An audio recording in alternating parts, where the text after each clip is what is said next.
Welcome to Draw Process. I'm Ike, drawing pages of my comic and sharing that with you here in this weekly video series. This first panel, these are my roughs. This is where I'm working out how things work. This panel was going to be 3 people. You'll see that I have to change it later to 2. There's only 2 people sitting there, but there's 3 people in a row. So the first panel in a very narrow, small space, I'm wanting to capture the expression of the captain of this ship, and he's in the middle. Originally here, he's the middle head that's looking away, looking past the camera here at the action. And so I set that up with, I drew the first person on the left. He's the first large circle, and then each head is a smaller circle. There's 3 in a row. Add an angle. I even drew a little bit of perspective lines there, so you can see that there's a little bit of perspective here. Farah had been hit and knocked down, and she fell towards the railing on the ship, and so we see her leaning on the railing. This shot didn't need to establish her in the space, so I get to be creative with what I choose for that. It's following a similar direction. The overall energy or line of the composition here, it's in an X kind of shape. It's at a similar angle as the 3 heads were. The X being her torso and arm is one angle, and then the railing is the other, going in the opposite direction. And now, what I'm doing, what this is like setting the scene, setting the stage. We're seeing each person, each situation, each piece of the situation before the action begins. So it's orienting the reader, the viewer. It's orienting them to the space, to what's happening, to each person's state, emotional and physical state, bringing that to life so that the reader can bring it to life in their own body and mind. This panel here, I really like how that turned out. I decided to, it's kind of what they call a cowboy shot, kind of a camera angle that's not over the shoulder where you see maybe the other talking head in a shot, but over the hip. It's where the revolver might have been, on the hip of the lizard man, but the camera's looking through under the arm of the lizard man. So you see some of his thigh and you see some of his hand and arm, and it looks large and it's creating a frame. And then the boy standing there is engulfed, encompassed around by that frame, which is this imposing lizard man figure. So it definitely says something, right? It's visually communicating this enclosing of him by this imposing figure. And it allows me to get an establishing shot in. And then the action starts. So I just used the top tier, the top row of panels to establish the scene. We go right into the action. Now, I didn't show the lizard man preparing to swing. I just went straight to the swing. By skipping to that, by not showing steps in between, it feels faster. It feels like the lizard man is moving very quickly. To go from a swiping paw to his entire body going into this kick, this lunging kick he's taking towards Sun, it feels fast. And that's interesting, but it's rather extreme for this character who's been moving more slowly, it might seem. But he can have bursts of energy. The swiping paw. I've got Sun, just this profile side view of his face as he leans back, and then immediately he's got to jump back because even more attacks come his way. And so I chose that camera angle that shot with the lizard man's hulking form with the kick. It's very dynamic. It reminds me of the Max, the comic character. And then we've got, the angle on the railing, using that background element to draw, to create an energy line and kind of bring the eye that direction. And then, so we had the action in the middle 2 rows, the middle section of panels, and now we're back to static, right? It's like, where are things at? Action, where are things at now? Next action, where are things at now? Cause, effect, you set the chain up. So the action pauses now, and now we see the lizard man. He's breathing heavily, maybe he's pausing. So what's his reaction? I mean, he seems enraged. I'm trying to capture some of that. He's maybe surprised by this boy. He's tired and needing to rest. He's thinking. I mean, I don't know. But I want to capture some of that. Imply something here, some depth. Of course, to me, these lizard men are... much like the reptiles of our world, they don't have much in terms of empathy. They're not mammalian. They're not mammal-like in their attachment, and bonding, and empathy, and so on. It's rather primordial. It's rather it's primitive. It's predatory. It's just simple. It's almost like simple computer system. It's just. I want that, I take it, simple operating system, which I find fascinating because here they are ruling the world, and in a way they're like robots. The lizard men are like robots ruling the world here. And that's kind of interesting when you look at our current situation. So these last panels I'm establishing. And I misspoke because I actually decided here to show to end on a cliffhanger. I've started the next action. So we see the lizard man, and then we see him curling up, preparing to jump at Sun. I make sure to include the 2 of them in that panel. It's a very skinny, narrow panel. That tall, narrow panel, small panel, but it is enough room to show him preparing to lunge. Now, I've mentioned it before, but the beginner mistake is if you have a panel that has more than one figure in it, where you have to capture a bigger scene, we tend to draw a larger panel. We need more space. We need a wider space. We need a bigger open canvas in order to figure out how to capture it, I guess. That's a beginner mistake. Like you notice this last panel with him lunging, that's the largest one on the bottom row, because it's the big action. I want it to draw your attention. I want it to seem more impactful, more dynamic. But the moment of him preparing to lunge, that's a small moment. I don't need a lot of space for that in terms of storytelling. So, again, the beginner mistake is my artistic skill limits me, so I accommodate that versus, no, I'm going to focus on the storytelling and learn how to draw better and make it fit in that panel.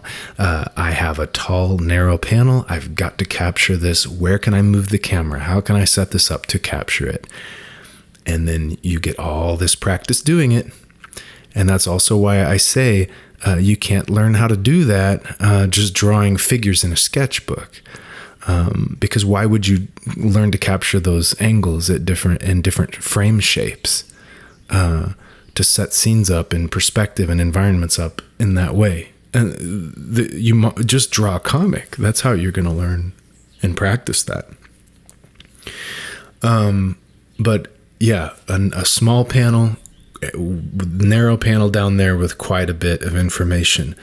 The preparing to lunge, lizard man and Sun waiting for him, and some of the background. Enough of an establishing shot, a sense of space between them, preparing you for now the lunge. even here, we see the lizard man's right hand in this panel. The next panel is the swinging of the right hand at Sun. We see Sun's face in this shot too. So the elements for this sudden kind of jolting moment, because it's a jump to this moment, and it's just a disembodied hand and just the face. But this moment that jumps ahead a bit, it's grounded.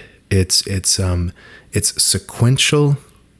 It's experienced as in sequence to the reader, to the viewer, because I've established them. It's very easy to track.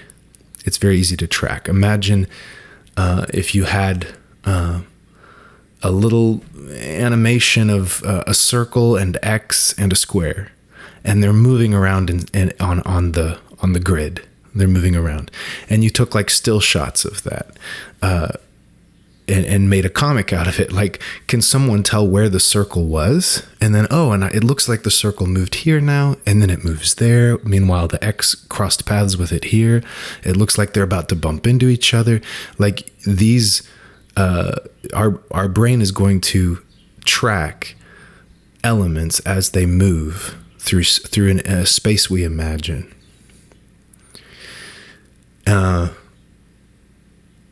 And maybe I should do some more research on this and then tell you guys about it. But I was hearing some very interesting ideas about the way that our brain logs things in space, that even emotional experiences are an experience of a space in a sense. Our spatial awareness is like, in terms of like social hierarchies, corporate ladder,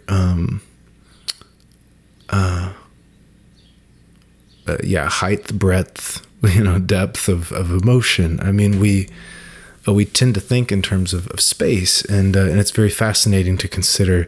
And it was something about parts of the brain that are still that are in use in emotional situations, even though they're spatial parts of the brain. Something to that effect. Obviously, I don't remember it enough to tell you about it, but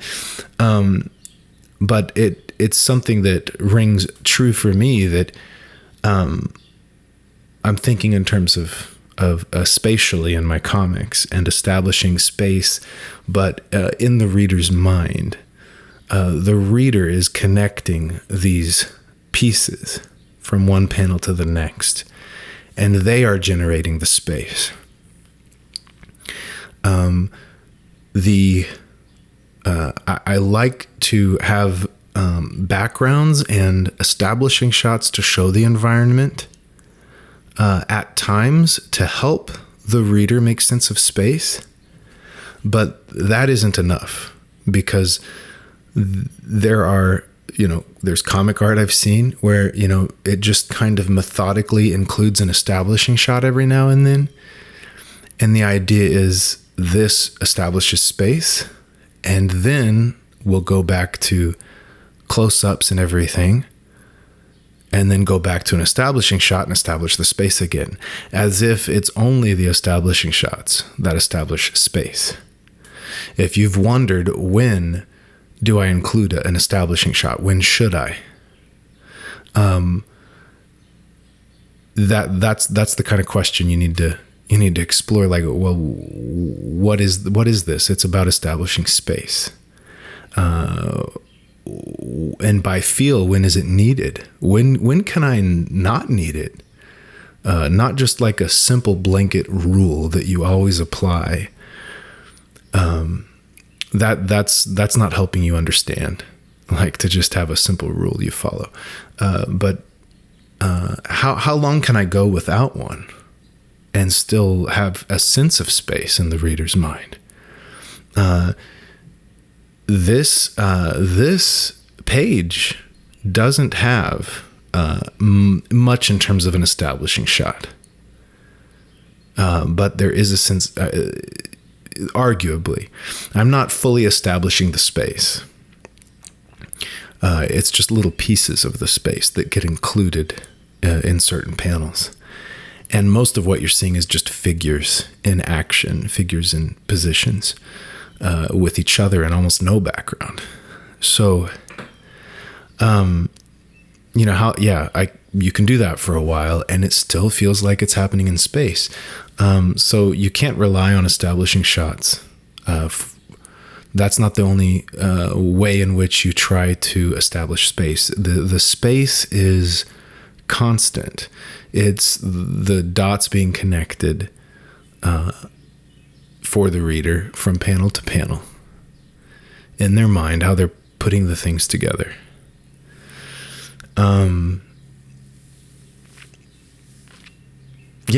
So that's all I'm going to say about that right now. But I find it, it's very interesting how space is developed in the reader's mind, how they piece the things together, how they animate them in a sense. I mean, like I said, with the example of the circle moving to a different position on the grid,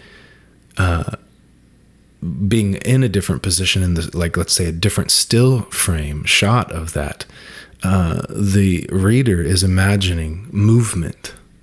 They've imagined movement, change within a space. And like I said, much like emotion, it's a change within a space. Moral approximations or value judgments, these are all within a space in a sense.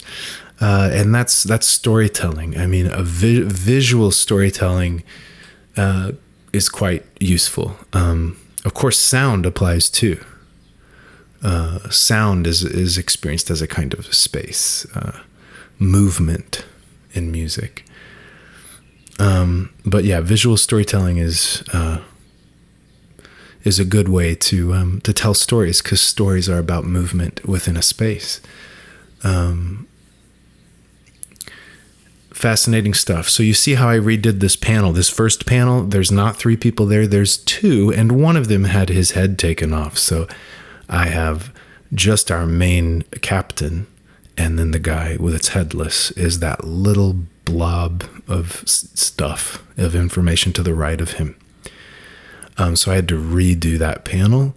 It went from being 3 circles of varying size to kind of the one with a little information in the bottom right corner.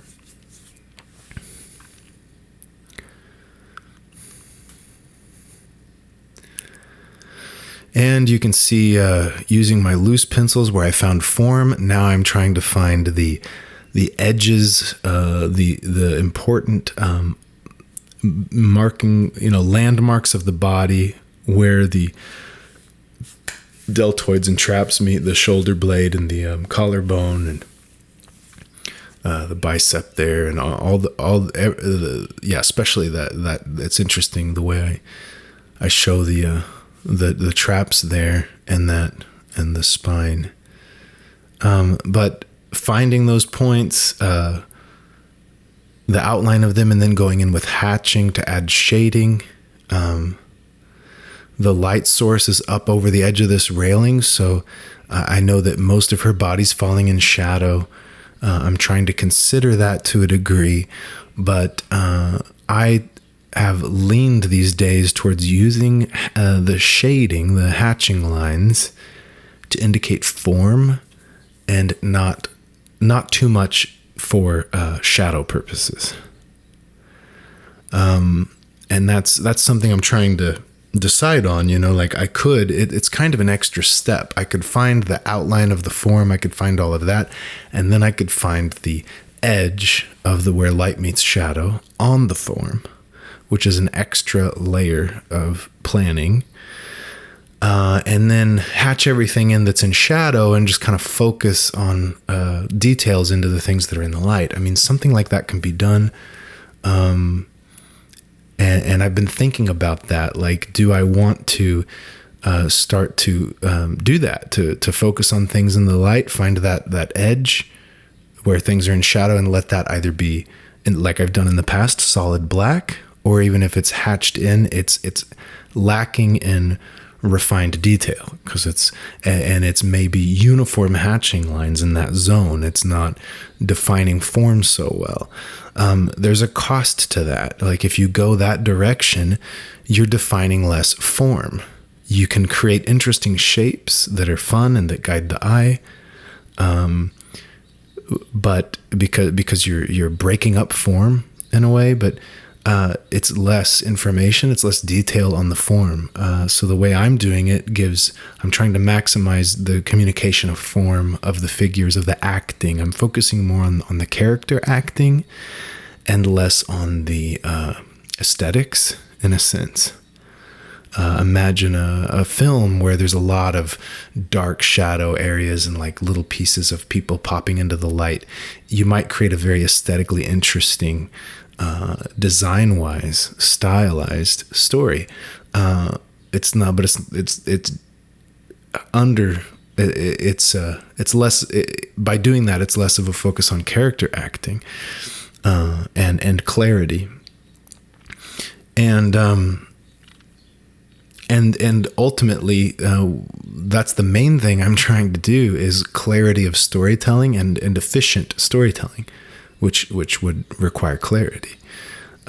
So by focusing on that, the design and aesthetics moves a bit to the background, a little less of the. It's not the main priority, but you want some aesthetic pleasing, things. You do want to guide the eye with your composition. You want to do some of that, obviously, but it's subservient to something else that's a higher priority. In the way that I've been developing, I know there are people who go a different route, and it's really cool. Have fun. That route tends to not have as complex of scenes is some of the stuff I'm doing. You're not going to have a fight scene with 10 people fighting in a space. It's hard to capture that because again, it requires clarity for some of that. It would almost require clarity, and that's not a strong suit of a design focus. I'm making judgment calls here. Hope I don't offend anyone, but this is the things that I've been thinking and developing in my mind that help me understand what I'm doing and what I value and what direction I'm going to go. Other people, you're welcome to go a different direction. I would love to hear how you think about it. I love that. I love hearing what other people are learning and how they make sense of these problems and abstract concepts of visual storytelling and everything. I love to learn that. And it's very hard to understand what someone else means.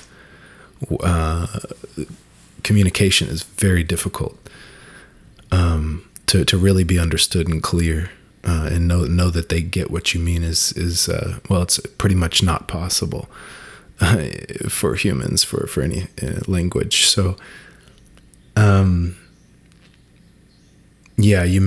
it's hard to understand another person's perspective, but it's terribly fascinating to try to.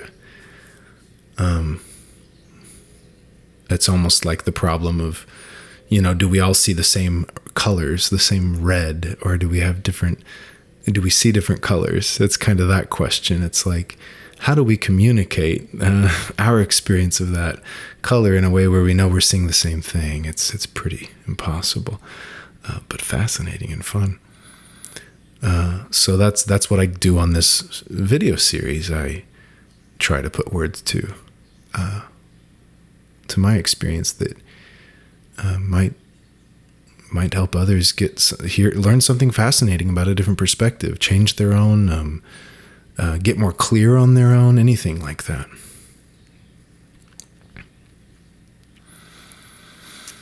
You'll see this was such a close-up on the eye that I did some things that I don't often do, putting shadow on the eyeball and some veins in it.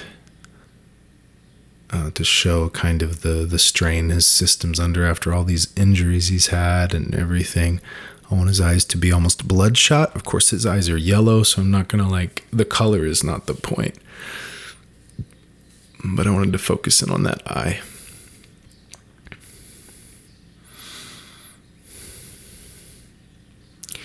And this very last panel is kind of like a video game it's kind of a first person shooter kind of angle with just showing it almost literally Sun's perspective as you see his hand, your hand holding the sword and this lizard lunging at you.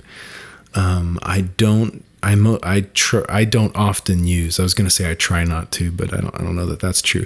I'm just not oriented towards video games as an influence. So I rarely go for these kind of POV things. I don't think that way. I think more in film terms, oriented more towards film.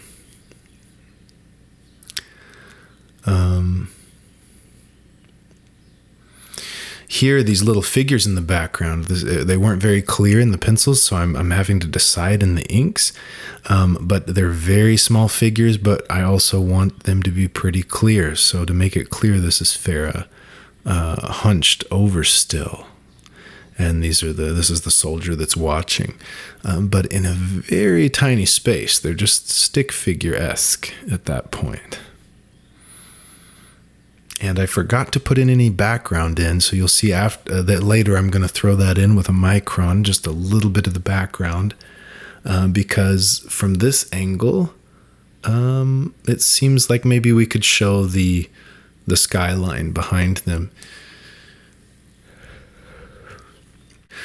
The lighting, the sunlight is top left, so I'm keeping that in mind with my hatching.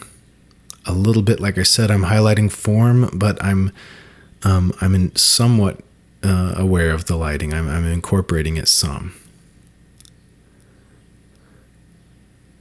Like here, this hatching on the post, the sail is on the beam. It's rounded, and you can tell by the hatching that this is where the edge is of the light. This is where it goes into shadow. Now, technically, that line should be further to the left, since the light should be maybe a little behind us here, not on the side so much. But that's where design, that's where style meets reality. I'm not trying to perfectly accurately reflect the lighting angle. I'm trying to indicate form and clarity and aesthetically pleasing things. So if I were to move that line to the left, it would not help with that in my estimation. And that's it. I'm coming in with the eraser. This page went a little faster than some I do. Looks like it took me like 2.5 hours to finish this up when I do the math. 2.5 hours after the thumbnail stage, after the initial sketch, when I do the next layer of pencils and then the inks and stuff. That's maybe 2.5 hours, and then coloring is maybe 1.5 hours. And this is it, the finished page with the colors. A little bit of highlighting and shadow layer with flat colors in a way that I've found works for me. The lighting, I go ahead and it's not super harsh, the highlights, so I actually use like the Clip Studio pencil tool because it gives a little textured edge with a little bit of opacity, so that I can throw in those highlights and it adds a little bit of texture to it, and it's not such a hard edge. Yeah, that's it. I had fun with showing a little bit of spittle out of Sun's mouth. I guess that's what it is, a little spit out of his mouth that is left behind as he pulled his head back, and it interrupts the swinging line, the motion line of the big hand of of Kurok. So that was fun to take that line of the swing of his hand and put the spit in the way. It really shows how close that hit came to Sun. And of course, we just saw the lizard man take off a man's head with one of those swings. Sun knows how we know, and Sun knows how dangerous that is, how much he needs to get out of the way of that. And it was fun to do that. I'm enjoying leaving the background out sometimes and just letting these elements, letting the characters or whatever stand without a background on the white. They pop more, break up the rhythm of some. But that's it for this week. Be the practice of your art, and I'll keep doing that here. See you next week.